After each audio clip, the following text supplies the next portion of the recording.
we got our Festbier. So, you know, a lot of places will either make a Märzen style Oktoberfest or a Festbier. I do kind of favor the Festbier style over the Märzen. I like it to be a little more quaffable, a little more repeatable.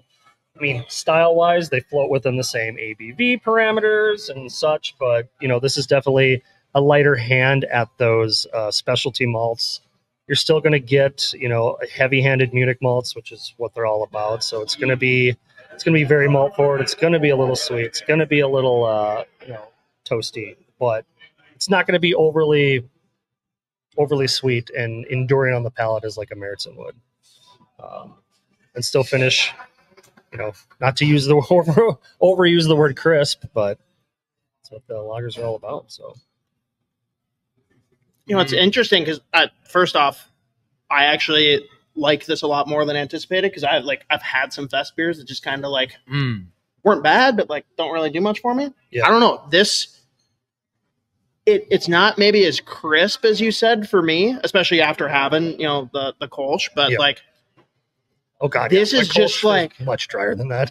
Yeah, but there's something about it where it's like I wouldn't use the word crisp, but it's like right on the edge of that, and it's almost like perfect because sometimes crisp isn't really like what someone's looking for. Yeah, it's like there's almost like a little bite to it. I don't know. It just like rolls right in versus like having that crisp little hit right when it hits the palate. I don't know. I like it though, and the flavor like lingers a lot, which is awesome. Yeah, I started out making, you know, Märzen style Oktoberfest earlier in my career. I'm like, okay, well, I've never done a fest beer, so over the last however many years between the last spot I worked at and here, I've been dialing back the malt presence. I'm like, I'm eventually gonna get to a fest beer. And last year the last couple of years it's been fest beer. But the first year here it was edging kind of between the two. I'm like, it's a little bit unfocused. So last year I took a little more malt out. I'm like, it's getting there. And now this year I'm like, all right, I'm happy with it. I'm not gonna, you know, mess with it next year. This is what I want it to be. Now, if I have time next year and available space in fermentation, I'd like to do both. So a fest beer and a Märzen, and just do a half batch of each. So there's not too much of either hanging around, and they both, you know, go at a steady clip. So we'll see. I'll try. We'll help you sell it. We're in. Oh yeah, cool, done. Perfect. Love it. Tell all your friends. Final beer of this delightful 9 Mile Brewing flight, the Fest beer, which you heard it. Head Brewer loves it. We love it. Say no more. We've got our final piece of the love-hate matrix. We've got the team that we hate to hate, a team that people are high on, we're not as high on, and maybe we're a little nervous it's going to backfire. Yeah, for me, it's the Colorado Avalanche. Now, are they still in that like top tier, the Central Division? Yes. But with Nashville now stamping their ticket into that tier, with Dallas, in my opinion, going to be the best team in the Central Division, they could be knocked down a few pegs. And with, like you said in the earlier segment, with Utah potentially going to be making some buzz, with the Wild, if they stay healthy and employ their lines accordingly, we shall say. Check out the last episode of the new podcast with Brett. Wildly informed, which Isha cannot spell. Oh, too many L's. God. There's no E, too many L's. Anyways, I think, you know, the Colorado Avalanche with Landeskog just being, I'm just going to say it, a Band-Aid at this point in his career, with Nikushkin out due to his obvious suspension and his personal issues. Nathan McKinnon and obviously Cale Makar can put this team on their back. And look, there's other pieces obviously on this team that are really awesome as well.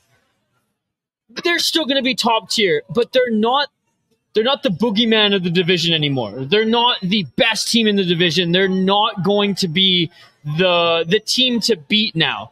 They're going to be the team that is trying to stay at the top. Where do you have them ranked in the division? 3 or 4? Yeah, they're a firm 2 for me. And 2 big reasons. One, Best blue line in the division, maybe in the league. 2, best first line in the division, top 5 first line in the league. Those are just 2 lines, by the way, just saying. No, that's 1 line and a whole positional group. Blue line kind of matters, as we'll talk about for the Wild pretty regularly. Like, it matters. I don't know if I agree on that, but okay. You don't agree that they're a positional group, or you don't agree that they're good? I don't agree that they have the best defensive group in the league, but, you know, they don't have Quinn Hughes, so it is what it is. That's right, yeah. Without Quinn Hughes, they're nothing. No. This team has enough to get it done in the regular season. It's that simple. Like, what are they going to do in the postseason? I do not know. Colorado's a big unknown for me, and I'm with you on that because they're thin. They aren't deep. We've talked about teams like Dallas, even Winnipeg, who I'm low on. They're deep at the forward group. Colorado's not. Yeah. Although I am excited to see a full season with Casey Middlestat there as the 2C. I think that could work out really well. They've got a lot of names I like. There's question marks for sure come playoff time, unless there's a big injury to McKinnon, Rantanen, Makar. This is a team that's going to coast through the regular season. They are going to be, in my eyes, number 2 in the division. But your concerns are well voiced. The team that I hate to hate is a team that you hate to love, the Winnipeg Jets. You didn't do your research on the Manitoba Moose. That is why. No, the bigger issue for me is, 1, Rick Bowness out. His replacement, I'm not a big fan of. That's a concern for me. Number 2. That's a valid concern, by the way, because Rick Bowness is a beauty. Forward group is deep. Do not like their blue line. And goaltending, Connor Hellebuyck, big supporter. I am weirdly of the mind that with goaltending being voodoo, that's something I'll say repeatedly, it's pretty rare that a goalie has back-to-back top-tier seasons, like being a top 3 goalie in the league. But it doesn't happen. But he is. Name how many goalies are there that have been nominated for the Vezina back-to-back years? There's not many. I share the same concern with Shesterkin.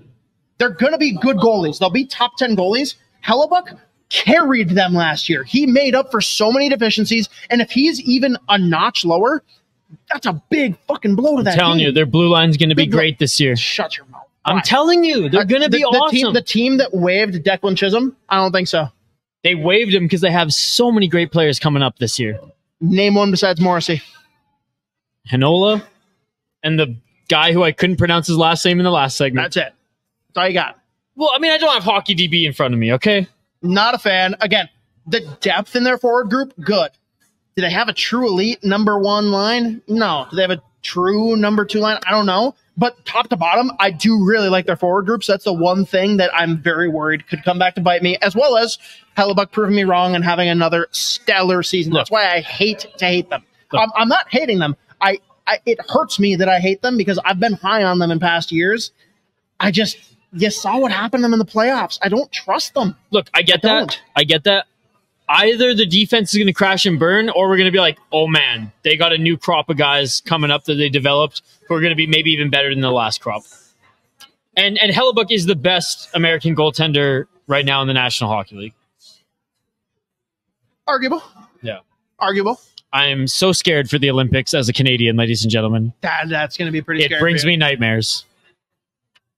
Well, cheers to 9 Mile. Cheers to another flight segment. Like and subscribe, and we'll see you on the next one.